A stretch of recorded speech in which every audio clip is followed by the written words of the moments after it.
How many of you have ever run a race?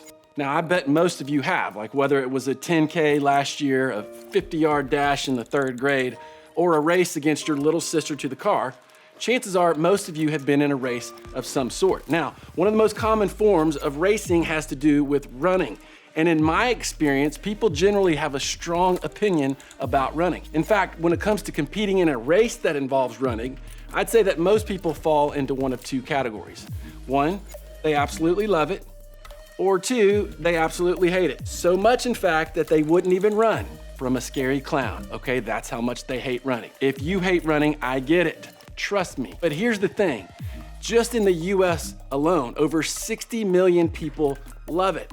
That's a lot of people. Now, some of you here are on your track or cross-country teams, and you choose to run in your free time. I think there are a lot of reasons for that.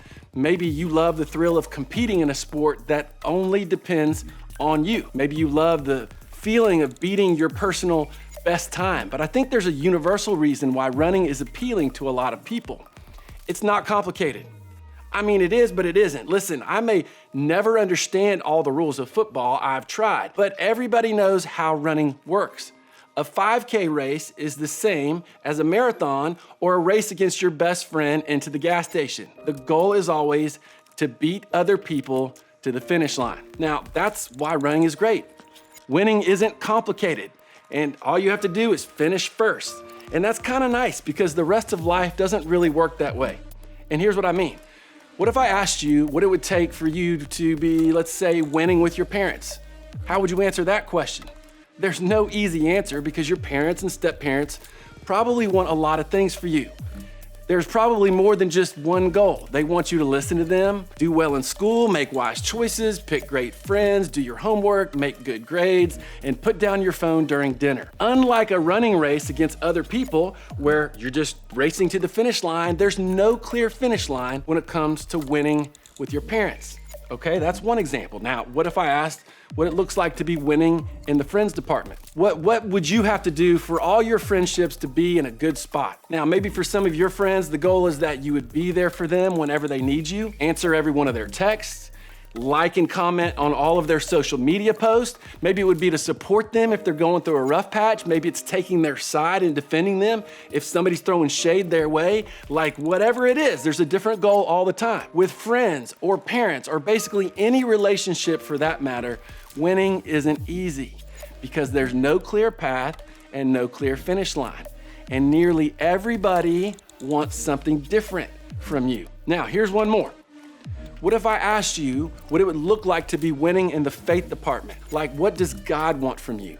This is like the ultimate question, right? Like maybe for some of you, you think it's for you to do the right thing more than the wrong thing. Maybe it's for you to go to church more. Maybe it's for you to quit being angry as much. Maybe it's for you to become more patient, for you to stop looking at porn or smoking or drinking or whatever the bad thing is in your life. Maybe it's for you to volunteer or go on a mission trip or pray more or read the Bible more. In fact, some of you may be thinking, there are probably things that I don't even know about that I should be doing. Like when it comes to our relationship with God, it's easy to feel like winning is impossible. Like we're running, but there's no clear finish line. And maybe some of you have reached a point where all of this stuff just seems a little overwhelming. You come to church and you hear about all the stuff God expects of you and you're just exhausted. Just thinking about it makes you tired. In fact, maybe it's gotten to a point where you've thought about just, giving up. Or some of you, if we're honest, you have given up. For you, the chase is over. It's not that you stop believing, you just stop trying so hard. It's too much to try and chase down all the stuff that it takes to make God happy. Now, if you've ever felt this way, or if you're there right now, I want you to know that there's nothing wrong with you. I know I've been there before, and probably every leader in this room has as well. Anyone who has walked with God for a while has probably reached a point where they were tired of feeling like they didn't measure up to what God wants. And it seems so much easier in that moment to just give up the chase. See, the whole thing makes me ask myself, and maybe makes you ask yourself, is this really what God wants? To make faith so difficult that only elite athletes, elite Christians make it? To make chasing Him so exhausting that more than half of us want to give up? Or is it possible that we've misunderstood what it looks like to chase Him entirely? And that's what we're going to talk about for a few minutes today. To unpack this, today we're going to look at a story from the book of Luke. And before we go forward, the book of Luke isn't actually a book. It's more like an investigative report put together by a doctor in ancient times who interviewed people who knew Jesus personally. So Luke, the doctor, wrote down his findings, and it's included in the Bible. And that's the book of Luke, okay? Now, in this particular passage, Luke writes about a moment when Jesus visited two of his closest friends and disciples, and their names were Mary and Martha. Not Mary, the mother of Jesus, but his friends Mary and Martha. Now, in this particular culture, when someone visited your home, it was a big deal. Like, you know how your mom or your stepmom goes crazy cleaning the house before your relatives visit? You take that idea and you amp it up several notches, because at this time in history, hospitality was king. Like, if anyone came to visit, you made sure they were comfortable, well-fed, had a great place to sleep. So you can imagine how much more important hospitality was if a VIP came to your house. And needless to say, Jesus was the VIP guest, okay? So this is a big deal.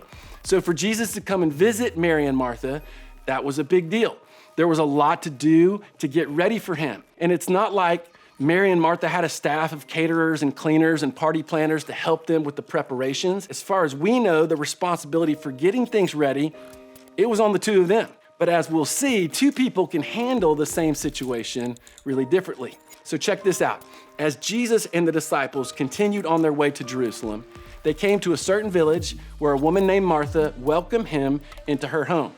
Her sister Mary sat at the Lord's feet listening to what he taught, but Martha was distracted by the big dinner she was preparing.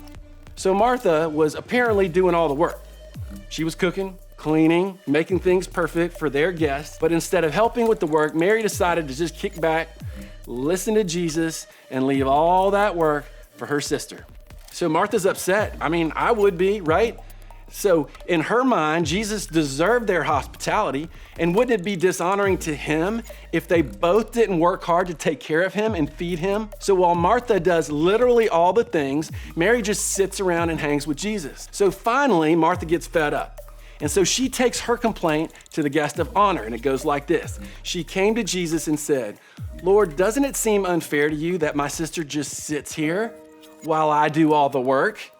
Tell her to come and help me." You know, I don't know if she said it like that, but you get the idea. She's basically saying, Jesus, don't you care that I'm doing this all by myself and Mary ain't doing nothing? Tell her to get up and start working. After all, we're trying to do all this for you. I don't know about you, but when I read this, I imagine Jesus responding in one of two ways. One, maybe feeling like Martha was being such an annoying tattletale, or two, maybe responding the same way a dad would, like saying something like, hey, you're right, Mary. Why don't you get up and help your sister out? It's only fair that you do your share of the work as well. But neither one of these responses is what Jesus does at all. So look at his response. But the Lord said to her, "My dear Martha, you are worried and upset over all these details. There is only one thing worth being concerned about. Mary has discovered it, and it will not be taken away from her." Okay, so this response is surprising. I mean, he doesn't roll his eyes and say, "Lighten up, Martha." He calls her "my dear Martha." He adores her, but at the same time, he says the exact opposite of what she was thinking. Basically, Jesus says this, Martha, Mary is actually chasing the right thing. She's chasing a relationship with me. See, Mary understood that the point wasn't to work for Jesus. It was to be with Jesus. And the reality is, as church people, as God people, as people even remotely interested in faith, we can get caught up in the exact same race as Martha. We want to please God. We want to get things just right for him. We try to work so hard that our life is a place that's deserving of his presence. In other words, our goal is to have the right behavior. We chase performance. But here Jesus is basically saying it's not about getting everything right for me. It's about simply being with me. And this is a huge truth that can transform how you see God. Put another way, chasing Jesus means not chasing performance. Now, look, let me be very clear. It's not like Jesus is saying that goals are bad. He's not saying work is unimportant. He's not telling us to just throw away responsibility, go crazy, and sin as much as possible. Not at all. But when it comes to our relationship with him, Working harder, performing better, and accomplishing more are not how we chase after that relationship. Perfect performance isn't required to be okay with God. Our relationship with Jesus doesn't even have a finish line. The point isn't chasing after a set of rules or goals or expectations. The point is to chase after Him. Jesus never bases His love for you on how well you perform, or how badly you perform, or how you failed to perform. The ultimate prize is simply a relationship with Him. It's about Him. It's not about you and I and all the work that we do for Him. See, like Martha, we can get caught up thinking that God will love us more if we do more for Him. But Jesus wanted Martha to know, and He wants you and I to know this truth. His love for us is based on His decision to love us in spite of our performance.